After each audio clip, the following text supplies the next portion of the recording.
দাঁড়িয়েছে তাতে রাজনীতির সকল হিসাবগুলো এলোমেলো হয়ে যাচ্ছে। ভোট বলতে আমরা যেভাবে সংখ্যাগরিষ্ঠের রাজনৈতিক শক্তি এবং আপাত জনপ্রিয়তাকে ভোটে জেতার নিয়ামক হিসেবে মনে করতাম, ডাকসু নির্বাচনের পর যে ন্যারেটিভ তৈরি হয়ে গেছে তার মধ্যাঘাত হলো গুন্ডামি করে কখনোই ভোট করা যাবে না, চাঁদাবাজি করে, তারপর পেশি শক্তি ব্যবহার করে 10টা হুন্ডা 10টা গুন্ডা দিয়ে এখন আর ভোটারদেরকে ভোট কেন্দ্রে আনা যাবে না, ব্যালট বাক্স ছিনতাই করা যাবে না। এবং এই জামানাতে যখন প্রযুক্তি পৃথিবীকে ডমিনেট করছে, যখন আর্টিফিশিয়াল ইন্টেলিজেন্স মানুষের অস্তিত্বকে হুমকির মুখে ফেলে দিয়েছে, যখন মানুষের কর্মশক্তিকে চ্যালেঞ্জ জানাচ্ছে রোবোটিক শক্তি, এই মুহূর্তে পৃথিবীতে কোটি কোটি মানুষ কর্ম হারাচ্ছেন।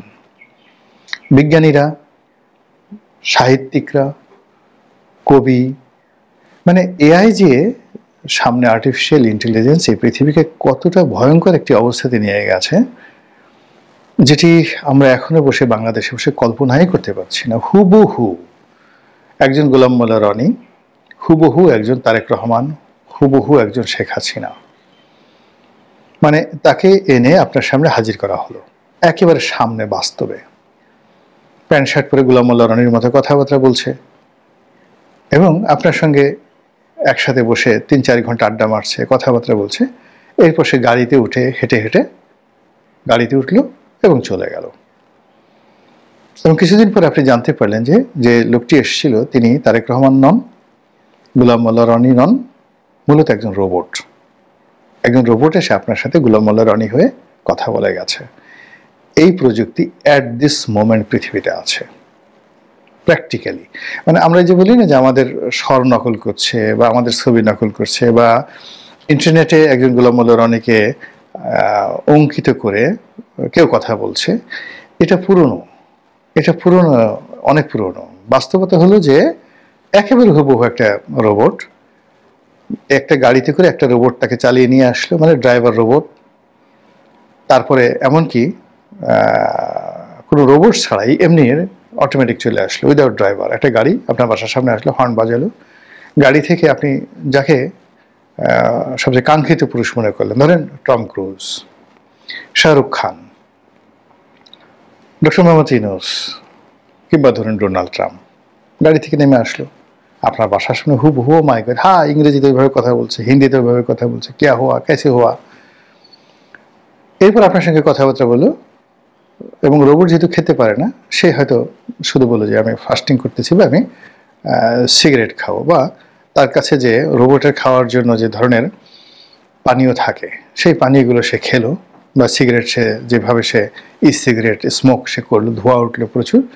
আপনি তার সঙ্গে কথাবার্তা বলে এরপর আপনার কাছে সিদ্ধান্ত নিয়ে চেক আপনাকে দিয়ে লিখে নিয়ে নিল, নিজে আপনাকে চেক দিয়ে দিল, ডিল করে আপনার সমস্ত সম্পত্তি কিনে ঠিনে চলে গেল। এআই প্রযুক্তি এখন এরকম একটা ডেঞ্জারাস পর্যায়ে চলে এসেছে।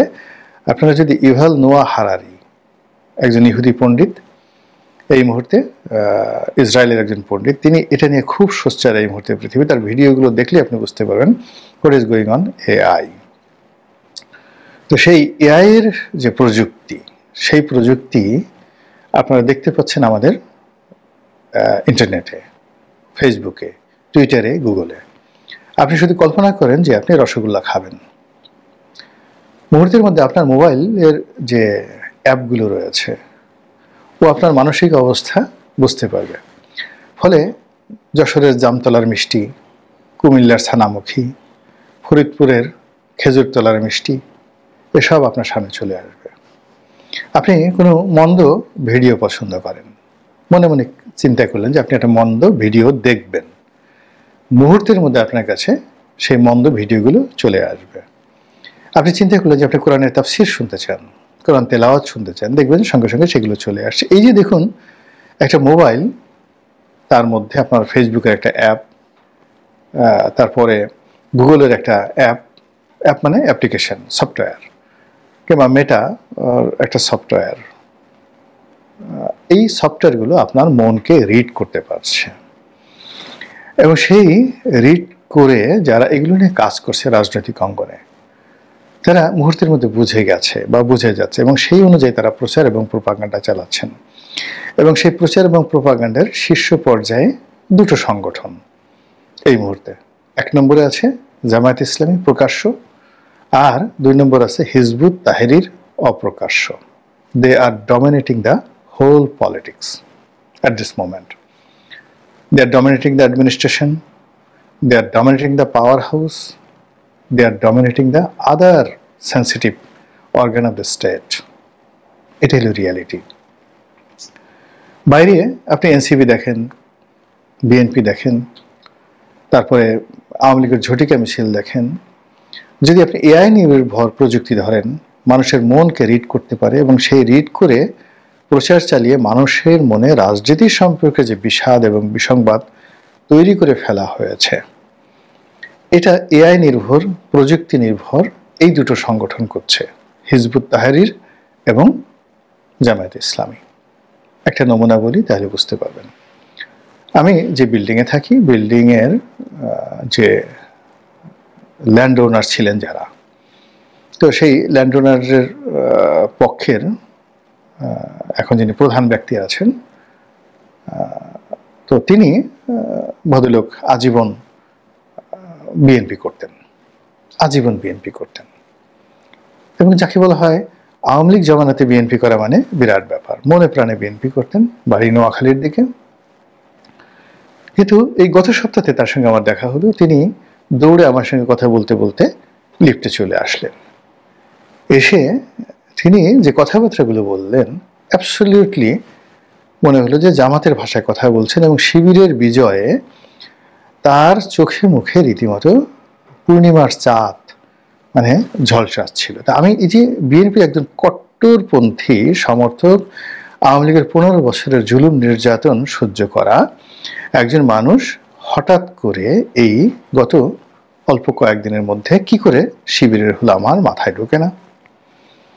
সিমিলারলি আমার নিজের একটা অভিজ্ঞতা বলি। আমার নির্বাচনী এলাকায় একেবারে কট্টর আওয়ামী লীগ, মানে এরপরে আর আওয়ামী লীগ থাকে না, যেদেরকে আমাদের আঞ্চলিক ভাষায় বলা হয় হিদলা পড়া আওয়ামী লীগ, মানে শ্যাওলা পড়ে গেছে শরীরে আওয়ামী লীগ করতে করতে, এই আওয়ামী লীগ। তো সেই আওয়ামী লীগের পরিবারের একজন তাগড়া যুবক, তিনি নির্বাচনে আমাকে সহযোগিতা করেছেন, আমার একজন ডেডিকেটেড বিশ্বস্ত কর্মী হিসেবে সবসময় ছিলেন। আমি যখন বিএনপিতে যোগদান করলাম, আওয়ামী লীগের খুব অল্প কয়েকজন লোক মানে আসতে চেয়েছেন অনেকে, কিন্তু আমি আসলে আনিনি। এর কারণে এটা বিএনপি বড় সংগঠন, এখানে যদি আমি আওয়ামী লীগের লোকজন বেশি আনি, তো বিএনপি সবাই বলবেন যে উনি আওয়ামী লীগের লোক নিয়ে ঘুরেন, আমাদেরকে পাত্তা দেন না, গ্রুপিং হয়ে যাবে।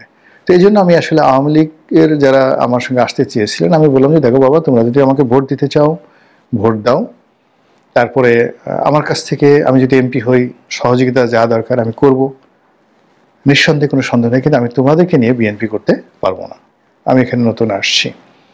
তো তারপরেও 2-3 জন লোককে আমি নিয়ে আসছি আওয়ামী লীগ থেকে। তার মধ্যে ওই যে বললাম হিদলা পড়া আওয়ামী লীগ পরিবারের সন্তান, ওই লোক, তার সামর্থ্য তত বেশি না, সে আমাকে ছাগল খাওয়াবে, গরু খাওয়াবে, মুরগি খাওয়াবে, মানে আমার জন্য জীবন দিয়ে দেবে, এরকম তার একটা অবস্থা। বাসা থেকে ছোট একটু নুডলস রান্না করে নিয়ে আসবে ঢাকাতে বা গ্রামে, মানে আমার সঙ্গে থাকাটাই হলো তার জীবন যৌবনের সবচেয়ে গুরুত্বপূর্ণ একটা বিষয়। বিদেশে ছিলেন, বাংলাদেশে এসে ব্যবসা বাণিজ্য করেন, বেশ ভালো অবস্থার মধ্যে আছেন, ভালো কথা। তো এখন সেই 2018 সন থেকে তিনি বিএনপি করেন এবং গোলাম মোল্লা রনি লীগ করেন, এর বাইরে তিনি যান না। ও মাই গড, হঠাৎ করে দেখি যে গত 3-4 মাস ধরে দাড়ি ঠাড়ি রেখে সে সারাদিন সুবহানাল্লাহ আলহামদুলিল্লাহ এবং জামাতের। তা আমার কাছে আসার পর আমি বললাম যে তুমি কাজটা করলে কি, তুমি তো এখন সারাক্ষণ ওই জেলা জামাতের আমির তার সাথে ঘুরো, তারপরে জামাতের যে স্লোগান দাও, তোমার এই অবস্থা হলো কেন? আমি তো তোমার দাড়ি ছেড়ে দেখে মনে করেছিলাম তুমি চরমোনাইতে যোগদান করেছ, কিন্তু জামাতে কেন? তো দেখলাম যে তার পুরো মন মস্তিষ্ক চেহারা চরিত্র আচরণ কথাবার্তা দৃষ্টিভঙ্গি সব কিছু জামাতি হয়ে গেছে। সে আগের মতো আর আমার সামনে বসে না, দাঁড়ায় দাঁড়ায় মুচকি মুচকি হাসে, আমার জন্য দোয়া করবেন ভাইয়া, এই চেষ্টা করছি, কোনো কনজারভেটিভনেসে যাচ্ছে না। তো এইরকমভাবে দেখেন, আমি দুটো উদাহরণ বললাম আমার বাড়িতে এবং আমার এলাকাতে। আমার এলাকার আর একটা ছেলে আছে আধা পাগল, অর্ধোন্মাদ। তো অর্ধোন্মাদ লোকের একটা সবচেয়ে বড় সমস্যা হলো বা সুবিধা হলো তারা মিথ্যা কথা বলতে পারে না। মিথ্যা কথা বলতে পারে না, স্ট্রেট ফরওয়ার্ড কথা বলে। তো সে একদিন টেলিফোন করে বলল যে ভাইয়া আর বলেন না, চারিদিকে শুধু জামাত আর জামাত, ঘরে ঘরে জামাত, ও আল্লাহ গো এত জামাত কোথায় আছিল, বরিশালের আঞ্চলিক ভাষায় কোথায় আছিল এত জামাত। তো এই জিনিসটা কি বুঝেন? এখন আপনি দেখেন চরমোনাই পীর সাহেব, তার সঙ্গে জামাতের একসময় মানে সবসময় তারা নীতিগতভাবে তারা যে ধর্ম প্রচার করেন এখানে তাদের মধ্যে একটা মতদ্বৈততা রয়েছে। তো তারা এখন একত্র হয়ে গেছে, জামাত যা করছে চরমোনাই তাই করছে। এমনকি আহলে সুন্নাত ওয়াল জামাতপন্থী যে সমস্ত আলেমুল্লামা রয়েছেন তারাও এখন আর জামাতের বিরুদ্ধে কেউ উচ্চবাচ্য করছেন। একসময় তাদেরকে কাফের বলতেন, একসময় তাদেরকে দেশ থেকে তাড়িয়ে দেওয়ার কথা বলতেন। এখন জামাতের ভয়ে তারা তাদের যে বাংলাদেশের 100 বছরের বিরোধ, জামাত ভার্সেস আহলে সুন্নাত ওয়াল জামাত, এই বিরোধ ভয়ে তারা দূর করে শেখ হাসিনাকে তারা যেভাবে কওমে জননী উপাধি দিয়েছিলেন, এখন তারা যদি মানে হুজ্জাতুল ইসলাম, জামাতের আমিরকে হুজ্জাতুল ইসলাম উপাধি দেন কিংবা আমিরুল মুমিনিন বলে তাদেরকে ডাকেন, জামাতের প্রতিপক্ষ যারা ছিলেন এতকাল 100 বছর ধরে তারা জামাতের বিরুদ্ধে যুদ্ধ করছে, আমি অবাক হব না। এবং সেই ঘটনা তারা চুপ হয়ে গেছে, কেউ জামাতের বিরুদ্ধে কথা বলছে না। এর কারণটা হলো মনোজগতে জামাত কতগুলো জিনিস তৈরি করে ফেলেছে। সেটি হলো এই যে বাক্স ধরে পীর হয়ে বিরাট একটা পেট ঝুলিয়ে আপনি টাকা রোজগার করবেন, এর সম্পর্কে একটা জনমত তারা গঠন করে ফেলেছে। ফলে অনেকের পেটে টান পড়েছে, তারা দ্বন্দ্ব সংঘাতে জড়াতে চাচ্ছে না। 2 নম্বর হলো যে যারা চাঁদাবাজি মাস্তানি এগুলো করে সামাজিক প্রভুত্ব বজায় রাখতেন, নিজেদের কাম ক্রোধ চরিতার্থ করতেন এবং রাজনৈতিক ক্ষমতা তারা লাভ করতেন, এবং তারা ছিলেন অপ্রতিরোধ্য। এরাই সম্রাট, এরাই বাদশাহ, এরাই রাজা, এরাই মহারাজা, এরাই নবাব, এইভাবে চলে আসছে। অর্থাৎ হুন্ডা গুন্ডা পেশি শক্তি থাকলে আপনি সবকিছু করতে পারবেন। কিন্তু ডাকসু এবং জাকসু নির্বাচনের পরে এখন কেন যেন সবার ভাষা চেঞ্জ হয়ে গেছে, সবার বডি ল্যাঙ্গুয়েজ চেঞ্জ হয়ে গেছে। এবং সামনে যে নির্বাচন আসছে সেই নির্বাচনে যে পেশি শক্তি কাজে আসবে না, গুন্ডামি করা যাবে না, ব্যালট বাক্স ছিনতাই করা যাবে না, চাঁদাবাজদেরকে মানুষ ভোট দেবে না। গতকালকে আপনি যাকে নির্যাতন করেছেন আজকে তার গলায় হাত দিয়ে পকেটে পিস্তল রেখে আপনি আকার ইঙ্গিতে বলবেন যে ভোট পেয়ে গেছে, আপনার যাওয়ার দরকার নেই, এই জিনিসটি এখন সম্ভব হবে না। মানুষ সাহসী হয়ে গেছে।